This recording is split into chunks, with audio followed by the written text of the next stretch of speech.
Destruction des mausolées de Tombouctou, le procès de Ahmad Al-Faki Al-Mahdi s'est ouvert aujourd'hui à La Haye et l'accusé plaide coupable de tous les chefs d'accusation portés par le bureau du procureur Fatou Bensouda.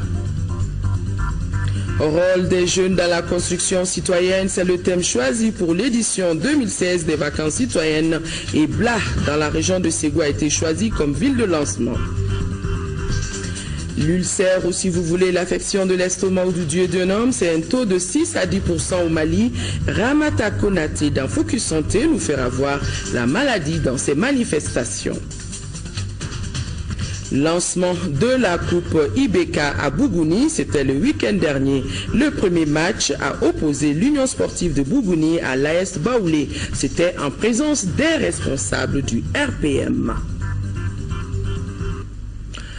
Lundi 22 août, mesdames et messieurs, bonsoir et bienvenue dans ce journal. Bientôt une académie des sciences au Mali.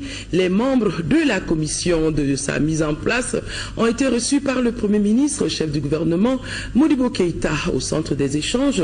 Les textes de la future académie qui vise à promouvoir les savoirs académiques. La commission est dirigée par le professeur Boubacar Sissé et Doulaye Konaté, qui est le recteur est également membre de la commission. Il est au micro de Agali Aguissa sur le sens de cette audience. Depuis un certain temps, nous avons entrepris donc à l'initiative du recteur Sissé de mettre en place une académie des sciences du Mali. Alors c'est des institutions qui ne sont pas très connues ici, mais dans la plupart des pays qui nous entourent et au-delà, l'académie est une institution qui permet non seulement une visibilité de la science et des chercheurs qui font cette science, mais au-delà de cela, elle permet d'ancrer la science dans l'éducation des enfants depuis le bas âge, en leur en donnant envie. Et au-delà de ça, elle constitue une espèce de lieu de concentration du savoir académique, mais pas simplement du savoir académique abstrait, pour aussi la recherche des solutions d'un certain nombre de problèmes qui se posent au pays. M. le Premier ministre a bien voulu nous recevoir pour échanger avec nous sur ce que nous sommes en train de faire et aussi nous prodiguer des conseils et nous donner un peu la vision qu'il avait lui-même de cette académie. Nous avons proposé donc des textes à notre hiérarchie, c'est-à-dire le ministère de l'Enseignement supérieur, la recherche scientifique. Nous allons vers l'organisation d'une assemblée constitutive, c'est-à-dire celle qui va adopter les textes et mettre en place le bureau. Direction la CPI, le procès tant attendu du procureur Fatou Bensouda contre Ahmad Al-Faki Al-Mahdi s'est ouvert aujourd'hui à la Cour pénale internationale, c'est aux Pays-Bas, et comme prévu, l'accusé a plaidé coupable. Il reconnaît tous les griefs à lui reprocher par le bureau du procureur Fatou Bensouda, ce qui présage d'ores et déjà d'un procès très court. Ambiance de premier jour de ce procès avec nos envoyés spéciaux Mohamed Diarra et Sori Ibrahima Keïta.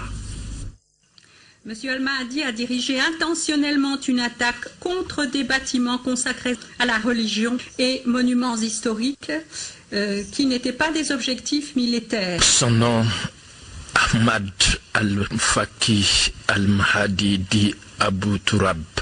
Sa filiation, Touareg Bontin de Tombouctou. Son statut, accusé de la Cour pénale internationale de crimes de guerre, puisque ayant pris matériellement et idéologiquement part à la destruction de 9 monuments classés patrimoine mondial à l'exception d'un.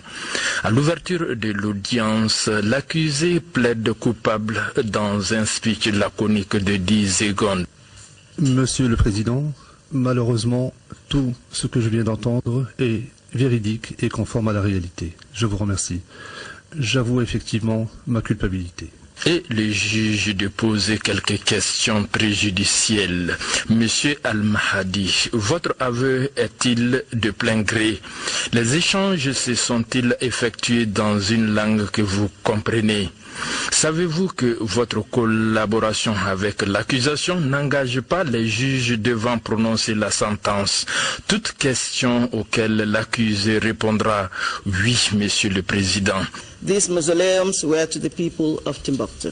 Le bureau de Fatou Bensouda pouvait passer à l'offensive en égrenant un chapelet de griefs. Il dépeint Al-Mahdi sous les traits d'un islamiste violent, ayant fait cause commune avec des islamistes. Il y a bien eu un modus operandi. Al-Mahdi en sardine admis à marteler le bureau du procureur.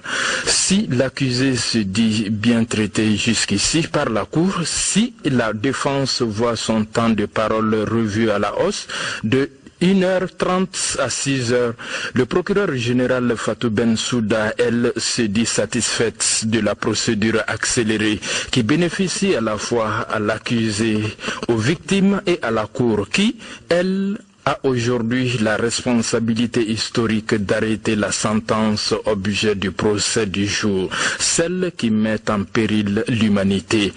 D'où la satisfaction officiellement exprimée du Mali par la voix de son représentant auprès de la CPI, l'ambassadeur Ségou Gaoussou Cissé, au siège de la cour pénale et entre les huis clos de cette première journée du procès Al-Mahdi.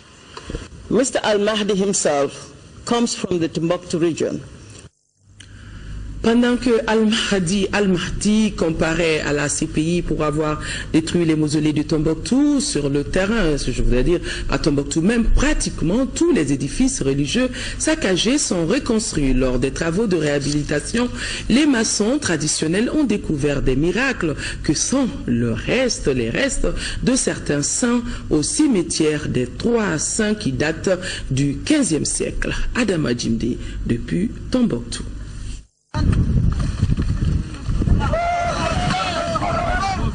Cette image de la destruction du mausolée du cimetière des 3 saints de Tombouctou a fait le tour du monde en 2012. 4 ans après, le voilà debout dans son architecture originale. Ici, plus d'une quinzaine de mausolées ont été réhabilités.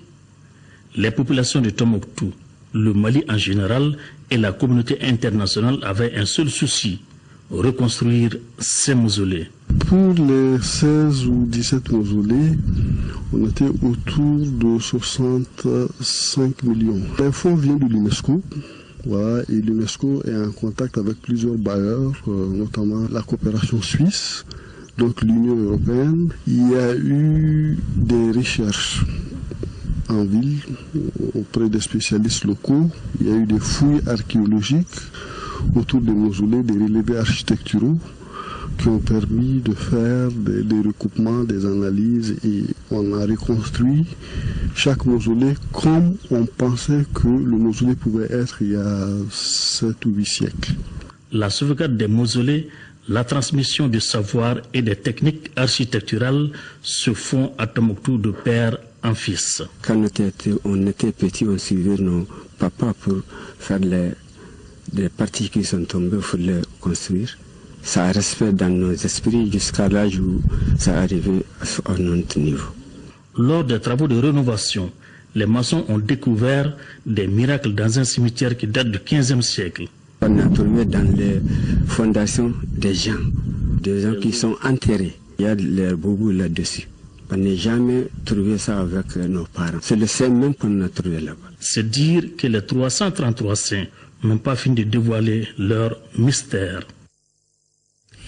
Gao a abrité un séminaire international pour la contribution à la mise en œuvre de l'accord pour la paix et la réconciliation et le renforcement de la cohésion nationale. Ce séminaire a réuni pendant une semaine une centaine de personnes de toutes les communautés et une forte participation des femmes, et les communications ont porté sur le processus de désarmement et les autorités intérimaires. Daouda Zoumana Traoré. Après la signature de l'accord pour la paix et la réconciliation à Bamako entre les différents groupes et le Mali, c'est un vrai challenge quant à sa mise en œuvre, ce qui engage toutes les bonnes volontés nationales et internationales. L'intérêt de ces séminaires portant sur le DDR et les autorités intérimaires pour la libre administration des régions et de communes dans un Mali indivisible, c'est aussi de contribuer à la mise en œuvre de l'accord pour la paix et la réconciliation et au renforcement de la cohésion nationale. Pour l'atteinte de cet objectif visionnaire, les FAMA, entendez par là les forces armées maliennes, ont fait une participation remarquable avec des communications dans le cadre du processus de DDR. C'est ainsi que le processus DDR démarrera sous peu. Déjà 3 sites de cantonnement sont disponibles et 5 autres dans un état avancé. Conscient de l'intérêt de ce séminaire, 50 officiers, sous-officiers et militaires du rang des FAMA y sont inscrits. Ce séminaire international ouvert à tous a permis de renforcer les capacités des participants. Le Mali vient d'aborder une étape importante de la mise en œuvre de cet accord, celle de la mise en place des autorités intérimaires dans les régions et les communes, cercles et arrondissements. Ces autorités intérimaires sont chargées de la libre administration des collectivités territoriales dans un Mali et indivisible. Ce séminaire international a pris fin sur 2 événements majeurs, à savoir la remise d'aide aux associations pour leur relèvement économique et la course des chevaux et des chameaux. Distingué au Malawi, docteur honoris causa de l'Institut biblique international CIPRES, le pasteur Daniel Coulibaly a été salué aujourd'hui par ses collègues de la commission Vérité, Justice et Réconciliation, et un cocktail a été organisé en son honneur. Aïssata Ibrahim Meiga. Le pasteur Daniel Coulibaly a été fait docteur honoris causa par l'Institut CIPRES international des États-Unis d'Amérique. C'est un centre international pour la recherche académique. Pasteur Coulibaly, commissaire à la commission Vérité, Justice et Réconciliation, dont les membres s'estiment honorés. C'est une consécration qui vient couronner une carrière très riche. Elle récompense le travail bien fait, la persévérance dans l'effort, l'humilité, le don de soi et le service que M. Coulibaly s'est donné comme mission de se mettre au service des autres. Accompagné de son épouse, le récipiendaire tout ému s'est dit très touché par cette marque de sympathie de ses collègues de la CVJR. Je voudrais vous remercier sincèrement pour cet honneur que vous nous faites d'organiser cette cérémonie à notre honneur. Nous pensons que c'est trop, nous ne méritons pas, mais par la grâce de Dieu, nous vous disons merci. Au cours de la cérémonie qui s'est tenue à Malawi le 23 juillet passé, un autre Malien, le révérend pasteur Nou Ag Infayatara, président de la Fédération des Églises baptistes évangéliques de Mali, a aussi été distingué. C'est parti à Bla pour l'édition 2016 des vacances citoyennes. L'édition regroupe plus de 300 jeunes mobilisés autour du thème « Rôle des jeunes dans la construction citoyenne ». La cérémonie de lancement a été présidée par le ministre de la Jeunesse et de la Construction citoyenne. Correspondant depuis Ségou, Kandesila.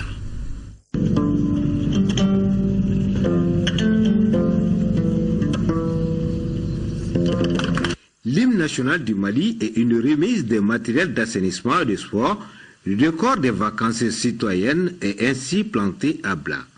Pour cette édition, plus de 300 jeunes du Mali vont s'adonner durant une semaine à des activités de reboisement, d'assainissement ou à la restauration de la maison de jeunes de Bla et sa bibliothèque. Les vacances citoyennes portent aussi sur les conférences débats sur la citoyenneté, le civisme, la réconciliation nationale, la cohésion et la paix. Bandiagara, puis Bla, 2 localités chargées d'histoire et de symboles, dont l'illustration a rappelé le ministre Koïta et la résistance du peuple de Djonkala à la pénétration coloniale lors de la bataille de Djena en 1891. La situation que vivent aujourd'hui les jeunes, marquée par la déperdition, l'intégrisme, l'intolérance entre autres, n'est pas une fatalité. Elle est le résultat ou la somme de plusieurs facteurs endogènes et exogènes issue d'une crise sociopolitique et économique globale que traverse le monde en général et la sous-région en particulier. Pour la résoudre, nous devons avoir comme socle et support nos valeurs sociétales, culturelles, traditionnelles, dont les principes demeurent le respect, la dignité, le dialogue intergénérationnel, la conviction patriotique et le vivre ensemble. Cette initiative du département de la jeunesse et de la construction citoyenne et du Conseil national des jeunes du Mali est à saluer à plus d'un titre, souligne l'honorable Aruna Bouaka Traoré, parrain de l'événement, et Sungalo Malé, le maire de Blanc.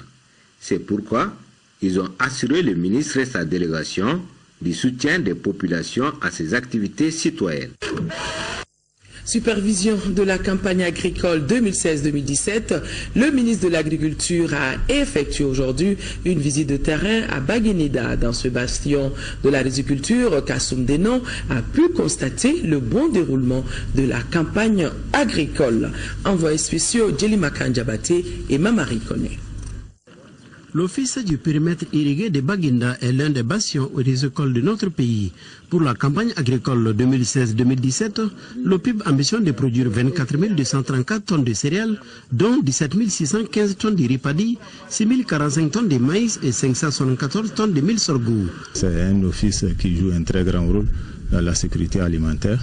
Donc vous venez de visiter certaines parcelles. Donc en termes de réalisation, nous sommes aujourd'hui à peu près 85% de riz en maîtrise totale. Donc c'est dire que si les choses continuent à ce rythme, nos objectifs seront atteints à la fin de la campagne. Le ministre de l'Agriculture est venu constater le bon déroulement de la campagne agricole. À Dougoura Kouro, à Baguinda, Kan, à Nyonya et à Moufa, Kassoum Denon a visité des parcelles et échangé avec les producteurs et l'encadrement agricole. À Tchima, il a visité la parcelle de maïs de Mamadou Babadjara. Ici, ces producteurs exploitent 7 hectares et demi en maïs avec une production attendue de 7 tonnes. Le ministre a également visité les différents canaux d'irrigation. La campagne se déroule au niveau de Baguinda conformément au plan de campagne. Baguinda est un vieux bassin de production de riz. Nous avons fait un certain nombre de constats. Le premier constat, en février, nous avons lancé les travaux de revêtement du canal principal et des canaux secondaires. 8 km de canal principal et 56 km de canal secondaire. Aujourd'hui, nous avons vu que ces travaux se sont réalisés conformément aux normes techniques. Nous avons fait le constat aussi qu'au niveau des parcelles, le riz est en train de végéter normalement. Mais il y a un certain nombre de problèmes d'agronomie, notamment de fertilisation. Nous avons vu que les paysans à Baguinda utilisent à grande échelle les fermes de volailles. L'office du périmètre irrigué de Baguinda, c'est 4 secteurs, une dizaine d'encadreurs et 3290 producteurs. Au 20 août 2016, le cumul de pluie est de 602 mm en 41 jours contre 551 mm en 32 jours en 2015. L'ambassadeur extraordinaire et plénipotentiaire du Mali à Djibouti avec résidence à Addis Abeba, Fafré Camara, a présenté le samedi 20 août dernier ses lettres de créance au président djiboutien Ismaël Oumar Guelleh, à qui il a transmis les chaleureuses félicitations du président de la République Ibrahim Boubacar Keïta pour sa réélection à la magistrature suprême. Les deux personnalités ont échangé sur les voies et moyens de renforcer la coopération entre les deux pays, le processus de paix au Mali et la lutte contre le terrorisme. Et il a été convenu de procéder à la finalisation et la signature prochaine de 3 projets d'accord soumis par le Mali à la partie djiboutienne, ce qui pourrait contribuer de manière significative au renforcement des relations de coopération entre le Mali et Djibouti. Des images qui nous ont été envoyées par Alassane Djombélé. Les pèlerins maliens ont déjà entamé leur séjour dans la ville sainte de Médine, une ville qui abrite la mosquée du prophète Mohammed, paix et salut sur lui. La prière dans cette mosquée est très recherchée par les fidèles musulmans. La mosquée, qui est une œuvre architecturale achevée, dispose d'une superficie estimée à plus de 160 000 mètres carrés et peut accueillir plus de 250 000 fidèles. Certains Maliens étaient pressés de pouvoir faire la prière de Fajr dans cette sainte mosquée. Ambiance suivie par nos envoyés spéciaux Oumar Moussa Traoré et Abdrahman Doka Traoré.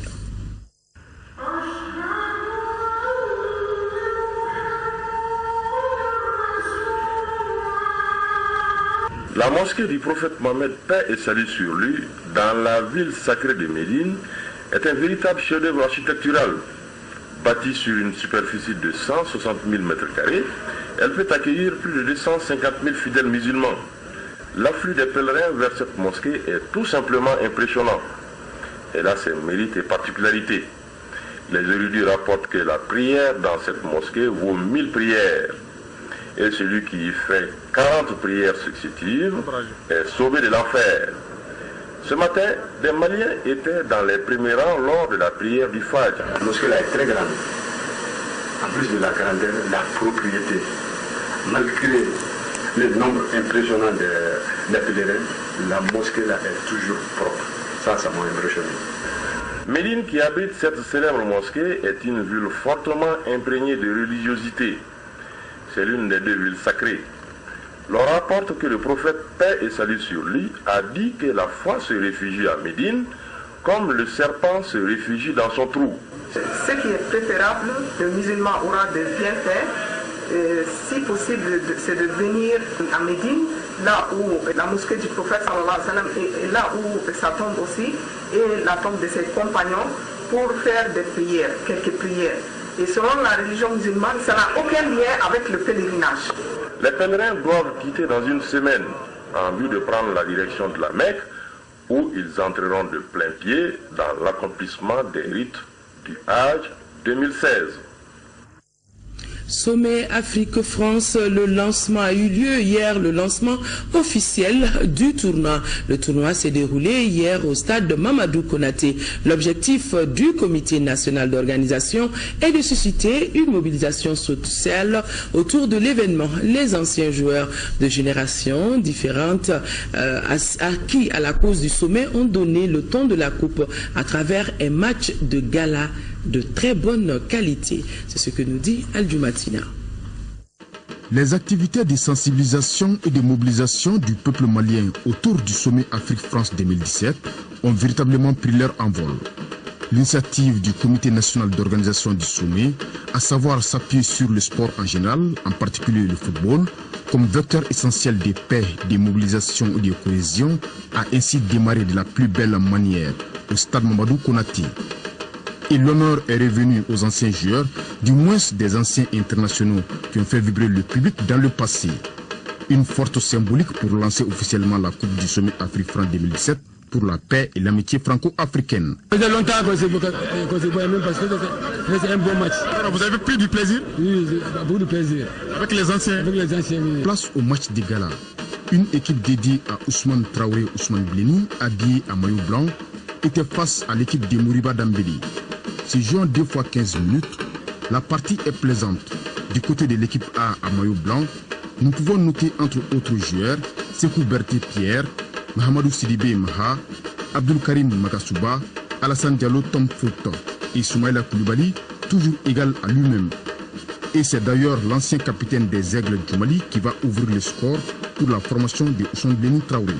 Et l'équipe B de Moriba Dambélé, composée entre autres de Mohamed Djila, Malal Ndiaye, Fanyeri Diara, Ismaïla Diara Izo, Moussa Keita Doukoutiki, Yakma Diop et Ousmane Traoré Sacré, va réussir à revenir au score grâce à l'ancien international Arouna Diara.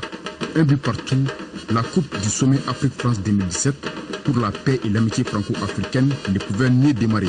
C'est une belle initiative. J'espère que ça va continuer, notamment pour consolider la paix au Mali et surtout pour donner la chance aux jeunes de s'évoluer. Nous ne pouvons que remercier nos autorités et puis qui nous ont fait vraiment confiance d'être là ce soir. Et nous souhaitons bon vent au sommet France-Afrique. Le temps ainsi donné, c'est donc parti pour 2 mois de compétition dans les 6 communes du district de Bamako. Nous parlons de sport, restons dans le même chapitre, le lancement de la première édition de la Coupe Ibeka qui a été officiellement donnée par les responsables du parti du Tisserand. C'était au stade municipal de Bougouni. La rencontre inaugurale a opposé l'équipe de l'Union sportive de Bougouni USB à celle de l'AS Baoulé. Une partie qui n'est pas arrivée à son terme à cause d'une forte pluie. L'USB menait au score 3-0 face à l'AS Baoulé. Envoyé spécial à Bougouni, à Boukoné et Adama Traoré. Le stade municipal de Bougouni a abrité ce samedi le lancement officiel du coup d'envoi de la Coupe Ibeka. En collaboration avec la Ligue régionale de football de Sikasso, ce tournoi se déroulera dans tous les cercles de la région de Sikasso en élimination directe. Cette compétition qui porte le nom du président de la République, Elhadji Ibrahim Boubacar Keïta, un responsable qui œuvre pour le plein épanouissement de la jeunesse malienne. Une occasion pour le parti RPM de saluer les multiples efforts du président pour le développement. Le match inaugural a opposé l'équipe de l'Union sportive de Bougouni à celle de l'AS Baoulé en noir. Dès l'entame de la partie, les deux équipes se sont livrées corps et âme en vue d'offrir un spectacle à la dimension de l'événement. Au cours de cette période, les Noirs ont tenu à monopoliser les ballons, mais les Rouges ont été plus réalistes. Youssouf Kouyaté, par 2 fois, trouve le fond des filets adverses. Mi-temps, 2-0 pour l'USB. C'est une coupe que nous avons voulu dédier au président de la République pour magnifier tout ce qu'il fait, particulièrement tout ce qu'il fait à l'endroit des jeunes et tout ce qu'il fait pour la promotion du sport. La seconde période s'est jouée en sens unique. Les Rouges vont ajouter un 3e but, une œuvre de Youssouf Kouyaté pour son triplé de la soirée. À 10 minutes de la fin de la rencontre, une forte pluie s'est abattue sur le stade, obligeant les arbitres, après concertation, de mettre fin à cette rencontre. À noter que la finale de ce tournoi Ibeka aura lieu au mois de septembre prochain, une date anniversaire pour l'investiture du président Ibeka. Il n'y avait pas que la Coupe Ibeka à Bougouni, il y avait également la rentrée politique de la section RPM de Bougouni. La salle Siraba Togola de Bougouni a abrité le samedi dernier la rentrée politique de la section RPM de la dite localité en présence des membres du bureau exécutif national des députés RPM de la région de Sikasso.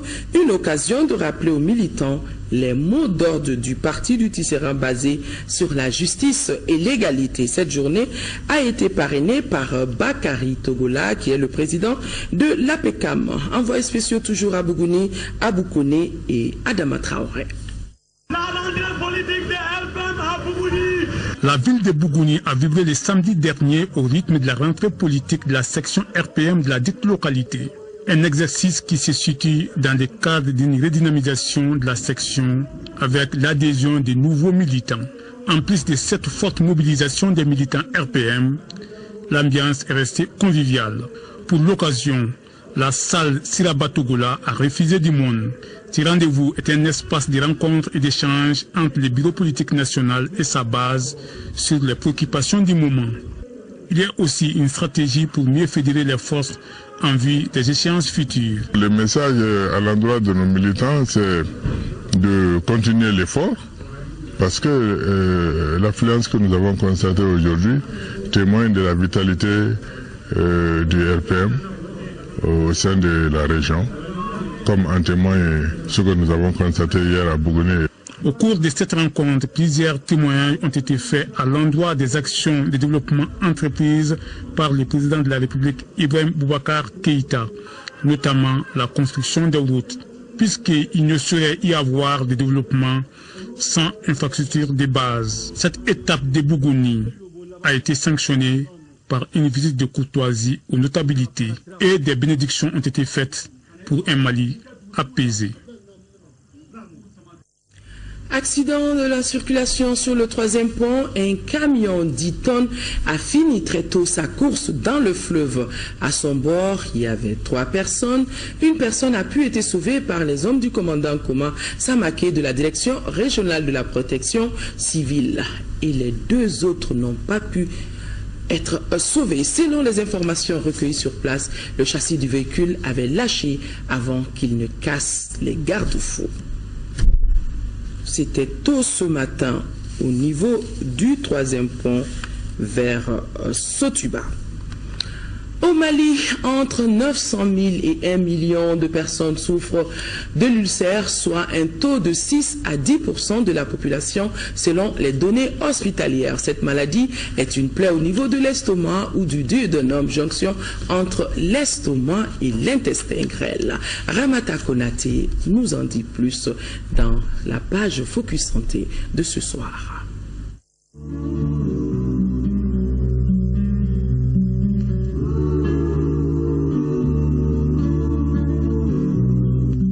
L'ulcère est une plaie, une lésion dans la muqueuse de l'estomac ou de l'intestin. Cette maladie survient lorsque la couche protectrice des muqueuses se détériore à certains endroits, laissant ainsi pénétrer les acides gastriques naturels de l'estomac dans la paroi du tube digestif. Deux types d'ulcères sont à distinguer en fonction de leur localisation. L'ulcère gastrique quand il est situé dans l'estomac et l'ulcère duodénal lorsqu'il se forme dans le duodénum, première partie de l'intestin grêle. Cette pathologie qui touche généralement les personnes de 40 ans et plus affecte aussi les jeunes. C'est à peu près 6 à 10% de la population malienne selon certaines études. Et nous avons remarqué quand même que l'ulcère gastrique est moins fréquente que l'ulcère duodénal, parce que l'ulcère duodénal survient 3 fois plus fréquemment que l'ulcère gastrique. Cette maladie est essentiellement causée par une bactérie. Dans la grande majorité des cas, c'est une bactérie qui est appelée Helicobacter pylori, qui est en cause dans la survenue de l'ulcère gastro-duodénal. Deuxième cause, ce sont les prises de médicaments, surtout les médicaments que sont les anti-inflammatoires non stéroïdiens. Il y a d'autres facteurs favorisants, tels que le tabac et l'alcool, de par sa toxicité sur la muqueuse gastro-duodénale. On retrouve les deux types de l'ulcère sous l'expression ulcère gastro-duodénal en raison de la similitude de leurs manifestations. Parmi les signes de la maladie, une sensation récurrente de brûlure dans la partie supérieure de l'abdomen. C'est une douleur qui peut irradier vers les côtés, au niveau de l'hypochondre gauche, comme au niveau de l'hypochondre droit. C'est une douleur qui peut irradier dans le dos. C'est une douleur qui survient à la faim. Quand on a faim, on n'a pas de repas ou d'aliments dans l'estomac. Et comme je viens de le dire, il y a une hypersécrétion acide qui fait que cette acidité va rentrer en contact avec la lésion et provoquer la douleur. Et la douleur est calmée par l'alimentation. Le diagnostic de l'ulcère nécessite une fibroscopie gastrique pour visualiser l'ulcère et prélever des fragments de muqueuse. Le traitement médical permet de calmer la douleur, d'accélérer la cicatrisation de l'ulcère et de prévenir les récidives et les complications. Le traitement repose sur l'élimination de la bactérie qui cause l'ulcère. Autre aspect du traitement, la mise en œuvre des mesures hygiéno-diététiques. Je conseille à mes patients d'éviter de consommer tout ce qui peut être irritant pour la muqueuse gastro-duodénale, en particulier tout ce qui est piment, tout ce qui est repas trop épicé, tout ce qui est aigre, tout ce qui est médicaments comme les anti-inflammatoires non stéroïdiens. Je les conseille d'éviter de rester à jeun trop longtemps, d'éviter le gavage. Et c'est vrai que, comme je l'ai dit, toutes ces mesures rentrent dans le cadre des susceptibilités individuelles. Contrairement à l'ulcère duodénal, l'ulcère gastrique peut évoluer vers le cancer, stade supérieur de cette maladie.